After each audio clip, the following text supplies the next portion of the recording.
Welcome, welcome sa bahay ni Kuya Mel. Welcome sa bahay ni Kuya Mel. Welcome sa bahay ni Kuya Mel. Mga kalingap, mga ate, mga kuya, magandang umaga po sa inyong lahat. Nandito na tayo sa bahay nila Biancy ngayon. Tayo nagpiprepare ng kakainin ngayon pananghalian. Support po natin, Lydia. Kalingap Lydia, yan, supportahan po natin. Yan, Testanedo, siyempre si Kuya Mel. Yan, nagpe-prepare po kami ngayon. Ang menu po natin ay gusto ni Kuya Bal, nilagang pata ng baboy. So ayan na po, nagpapakulo na po tayo ng pata ng baboy. So, prepare po tayo. Kuya, okay na to? O lahat? Huwag naman lahat to. Welcome, welcome sa bahay ni Kuya Mel. Welcome sa bahay ni Kuya Mel. Welcome sa bahay ni Kuya Mel. Hey, hey, hey. Tara na, sabay-sabay na. Welcome sa bahay ni Kuya Mel. Welcome sa bahay ni Kuya Mel. Kasama si Ate Perla, laging may ngitit lambing. Simpleng buhay, pusong busilak. Sa kapwa tumutulong, walang hinihintay na kapalit. May siyam na pinakaibigang tapat. Bawat tahol ay pagmamahal ang hatid sa lahat. Animal lover, pusong tunay. Pagmamalasakit ay hindi namimili kahit kaninong buhay. Bundok, gubat, tabing dagat man, kahit liblib na lugar, siya'y nandyan. Kung saan may lugar. Mga kalingap, si Tatay Baran. Tatay Baran, kumakain ka ba ng putserong baboy? Ha? Kahit Abay, nag-alaga ng baboy eh. Oo nga. Grabe. Yan, nakita nyo, sipag ni Tatay Baran, no? Kanina pa yan, hugas na hugas dyan. Yan, grabe. Magkantid pa yan kay John. So, mag-atid pa kay Biancy. Ito pala ang araw-araw at umaga hapon. Oo. So, grabe ang trabaho niya. Kaya nga po. Ganyan talaga. Yan, so, ayan, no? Nagpe-prepare na po tayo. Yung sa hindi lang yun. Kalingap Ito, Lydia. meron pa sa alagang baboy para makainin. Di ba no? Ano na, napakain mo na kanina yun? Tapos ang gusto na pangkain, tanghalian o muna? tanghali hapon. Ayan. Nandun, pakikuha doon. Ayun. Pupulo na Yan, okay po, mapasok na po si Biancy. Ayan. Ayan. Pasok na naman. Pasok na naman. See you later. Hindi mo matitikman yung luto ko talaga. Sayang. Yan. Pagsisisihan mo yan pag hindi mo natikman. May ref naman to. May ref. Yan, sige, pagtitira kita. Ayan, pagtitira ko siya. So, ayan, pagtira ko daw si Biancy. Yan, ito. Para makatikim. Pagtitira po natin para makatikim siya ng ating luto. So, ayan po siya, papasok na po siya. Ayan, 9:30, may pasok po siya ng 9:30. So, ihahatid po siya ni Kuya Boss. So, ayan po mga kalingap, Ayan, kasalang na po, naghihiwa pa rin si Lydia. Gamo-gamo. Gamo-gamo. Ito na po yung pinapakuluan na po natin. Ayan. Pakuluan po natin ng dahan-dahan. Medyo maaga pa naman. Para masarap. Ano po. Ayan, grabe. Dami pong gulay. Ayan, madaming gulay yan. Pulo. Lumambot yung baboy. Ano po, ayan. Ang dami po niyan, no? Ayan, madami tayong nilagay ng kalabasa para masarap. Para masarap yan.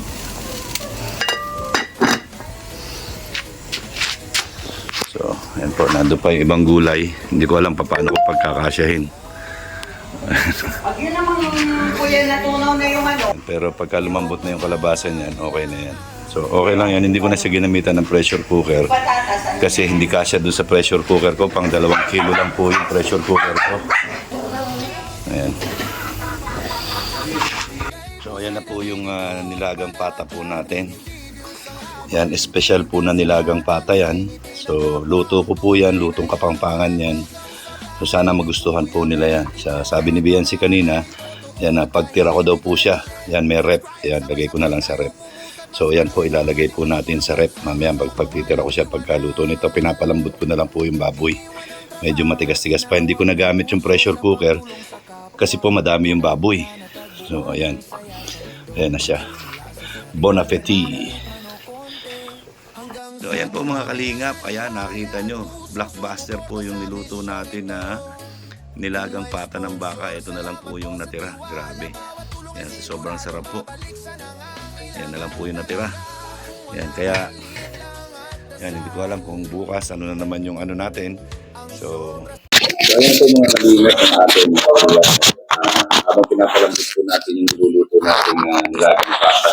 Hindi ko alam kung magugustuhan ito ni Nanay Hansel. Ay, Meron lang po akong konti katanungan para kay Nanay Hansel. opo. Magandang, Nanay Hansel, magandang umaga po Nanay Hansel. magandang umaga po sa inyong lahat. Yan, ako po meron lang konting katanungan regarding po dun sa statement na nilabas nyo sa Facebook. Ay, opo. Kasi kagabi patulog na ako, may nabasa akong ganyan at agad-agad nag-reaction ako. Gabi na yun. Yan, ngayon po, yan, may tanong lang po ako. Yan, ano po ang nagtulak sa inyo? Bakit nakapaglabas po kayo ng ganung statement sa Facebook? Ay, unang-una po sa lahat, pasensya na po. Humihingi po ako ng pasensya po kung ano man po ang nagawa ko kung kasi sa totoo lang po, para bilang magulang, bilang isang ina po, parang masakit po talaga sa loob mo pag yung anak mo na nariringgan mo na mga masasakit po na salita, lalo-lalo na po nasa iba. Opo, ano po talaga, hindi po natin maiiwasan na hindi natin po pwedeng pakiusapan yung mga basher na ma-please na at ganun. Kaso po bilang bilang nanay, masakit po para sa akin. Oo nga, yan. Nagulat na ako. Sabi ko, napakatahimik ni Nanay Hansel. Tatay Biran, tahimik masyado. Opo, kasi po Kuya Mel yung ayun, yung yung makita mo yung anak mo na naghihirap talaga po. Totoo lang po, sa totoo lang po, yung makita mo yung anak mo na minsan nandiyan lang sa gilid, umiiyak, tumutuloy mo. Kasi mahal naman ko yung anak ko Siyempre, mother's no space yan. Kasi kahit hindi po yan higdan siya mapagsalita, hindi po siya matipon yung mama ganito. Kaya ako, pinapakiramdaman ko lang yung anak ko, Kuya Meli, kasi alam ko magulang tayo, kahit hindi yan nagsasalita sa atin na nasasaktan. Kahit hindi yan na nasasaktan, siyempre po, nararamdaman ko yun kasi bilang ina. Tapos nakikita mo siya sa gilid, biglang tutulo na yung mong luha niya. Kaya yun po, parang hindi ko na po nakayanan na mag-comment sa mga masasama kung gano'n. Pasensya na po kayo kung nakapag-ano ako ng gano'n kasi magulang lang po Wala ako. wala po kayong dapat ipagpasensya. Alam niyo kung bakit? Dahil yan po ay karapatan ng ina sa kanyang anak. Opo, kasi ako, po na ito, siguro po hindi nila mahal ang kanilang mga anak. opo, kasi kung bakit nakakapagsalita sila ng opo. ganyan. Tsaka magulang po tayo, hindi po natin kaya na nakikita na nasasaktan yung anak natin sa ganyan na bagay. Kaya nga po ako'y nagulat, patulog na ako nung nagpapaanto ko lang ako, nakita ko yun, bigla akong bumangon. Teka, ilalive ko ito. Kaya nag-live ako kagabi, siguro mga 10, 11 o'clock kagabi. Kasi po Kuya Mel yung parang naano ko po sa kay Beyonce na ayoko pong darating yung na pati mental niya Ma-depress. ma-depress siya. Kasi minsan nakikita ko siya nasa gilid umiiyak. Hindi siya mahilig magsabi ng ng sama ng loob. Kasi mabait na bata. Ayaw niya yung mamamroblema yung magulang niya. Ayaw niya yung nag-iisip kami. Pero ako naman nagtatanong sa kanya, kung may problema ka, sabihin mo sa akin, voice out mo sa akin, hindi yung kinikinti mo kasi masama yan. Yun po yung inaano ko sa kanya. Pero minsan po nag-open po siya sa akin talaga ng mga problema niya. Yun, napayuhan ko po siya. Bigla nga akong nalungkot, sabi ko. Bakit ganito to? Yun di ba, yung nasa vlog na part 97, parang gusto niya na bumitaw. Opo, talaga. Yun po talaga yung niya kasi. Pero, Kaya meron talagang sa mga nangyayari po kasi sobra na pati po siya naaapektuhan ng mental niya.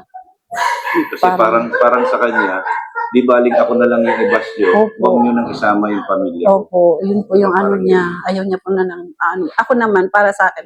Di bali ako ang mabash, wag lang po siya kasi magulang po baga tayo. Siyempre. Kaya nga yung nangyari noon kay Carla, at saka kay Nanay Cynthia, nakakandaan mo ba yun? Yung Opo. nagbigay din ng statement si Nanay Cynthia na nabash Opo, naunawaan ko po. Kasi Naunawaan. magulang kayo ay. Opo, naunawaan. Naiintindihan mo kayo. Kaya nga kami mga defender, kung nakita mo naman, yung panahon na talagang Opo. pinapanatan si Beyonce, kung kailangan lang makipagsuntukan ako sa mga di ba, gagawin Opo, natin yan. Kaya lang, wala talagang magaling yung mga basher. Oo nga po. Kaya, kaya hindi na po ako talagang nagsalita na po ako. Opo. Anong last message mo sa mga basher? Opo. So yun, anong mga message mo sa mga bashers kung nakikinig man yung mga ungas na yan? Opo. Ano ko lang po, masasabi ko lang po sa kanila. Hindi ko naman po sila pwedeng maano kung ano kasi may sarili-sarili po tayong pag-iisip eh. Pero sana po, wag naman po kayo magbitiw ng yung mga nakakasakit sa kapwa natin kasi hindi po ninyo kilala kung sino po ang sinasabihan nyo ng ganyan na Correct, masasakit na napapanood lang nila. Opo, nanonood lang po kayo. Ang mas nakakaalam po kami kasi kami yung magulang. Kaya hindi po kami na magsasalita ng laban sa inyo kung hindi po namin na kung masama ang anak ko, okay lang. Niyo po yung pagsasabihan ko po siya. Kami po yung may karapat na pag nakikita ko mali yung anak ko, napapagsabihan ko po yan. Pero wala pong ginagawang masama yung anak ko. Kaya parang hindi po maganda yung ganun. Tama. So sa mga supporters naman, sa sponsors, Opo, maraming salamat po sa pag-support niyo kay Beyonce po na nandyan po kayo lagi sa tabi niya. Nagpapalakas. Kayo po ang nagpapalakas ng loob kay Beyonce. Maraming salamat po. Ayun si Papa. Opo. So, ayun, maraming salamat sa iyo, Nanay Hansel, sa kay Kuya Bat. Papa, thank you po. Thank you po sa inyong lahat. Maraming salamat po. Shoutout lang sa Kuya Bat. Shout out po kaya maraming salamat po. Wala. Thank you po. Maraming. FC. Opo.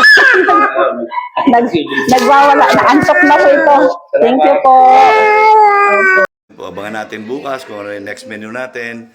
Yan, maraming salamat po sa inyong lahat. Yan, suportahan po natin yung yung panayam natin kay Nanay Hansel. Maraming salamat po and I love you 3 times a day.